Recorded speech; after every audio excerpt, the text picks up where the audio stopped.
Der Korn hat sich in die Schlacht geworfen. Wir hatten gar keine andere Möglichkeit, als diese Wahl zu gewinnen. Gar keine andere Möglichkeit. Daher haben wir es mit so einer Ruhe gewonnen, mit so einem Vorsprung. Wir konnten ja nicht mit halber Kraft. Wir konnten ja die Kraft nicht posieren. Wir haben alles hineingeworfen in die Schlacht. Was wir nicht hineingeworfen haben in die Schlacht, um wieder ein Gerücht auszuräumen, war unser ganzes Geld. Das Gerücht, euer Geld wurde für den Wahlkampf ausgegeben, das kann ich entkräften, weil ich habe die Zahlen. Wir haben ungefähr 90 Millionen, gut 90 Millionen in die Firma reingebracht, 20 Millionen an Lieferungszahlungen. Euro. Ja, dann sage ich muss die Währung dazu sagen. Ja.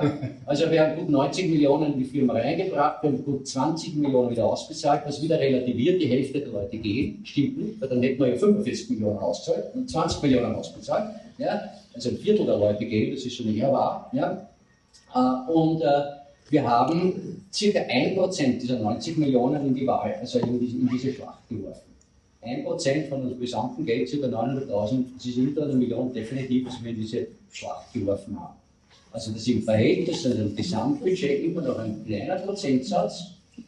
Natürlich wäre es schöner, wenn wir das anders ausgegeben hätten, aber so ist es gelaufen. Ich habe keine Geheimnisse. Weißt du, wenn du nichts angestellt hast und nichts zu verbergen hast, dann kannst du sagen, ich gebe die Zahl nicht immer so raus an jeden, weil es ist ja nicht notwendig, dass es jeder weiß. Ich gehe davon aus, dass unsere Besprechung intern bleibt. Ja? Also müsste ich mich jetzt sehr zurückhalten und ich würde nur mit der halben Information nach Hause gehen.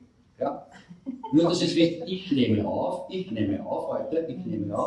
weil ich möchte, dass ganz klar ist, wenn irgendjemand sagt, ich hätte das anders gesagt, dass ich sagen kann, was ich gesagt habe. Also 900.000 haben wir circa in die Wahlwerbung gesteckt. Wolltest du noch mal sehen, was du alles gemacht hast? Der Korn ist jede Woche nach Asunción und das sind nicht die angenehmsten Menschen, die korrupten Schweine von Politikern. Ja? Das sind keine oft angerufen. Er hat keine Ahnung, was das für Menschen sind, wie es mir geht. Widerlich sind diese Menschen. Und ich muss mich mit denen hinsetzen und mit denen eventuell sogar essen gehen, ja? oder einen trinken. Es ist widerlich. Diese Drecksarbeit, ja? Ich hätte das nicht ausgehalten. Ja, ich hätte das Wissen nicht und das Können nicht, aber ich hätte es auch emotional nicht ausgehalten. Ja? Und deswegen, wirklich, also das, was der Korn geleistet hat, das ist übermenschlich. Gut, das heißt, die Wahl, Santipenia, die Politik kann ich dann abschließen, da gehe ich dann zum EPV über. Santipenia, die Wahl haben wir gewonnen. Der neue Gouverneur, Dr. Christian Acosta, hat mit 62, irgendwas Prozent gewonnen. Fast 63% gewonnen. 62,41. Na, das ist unglaublich.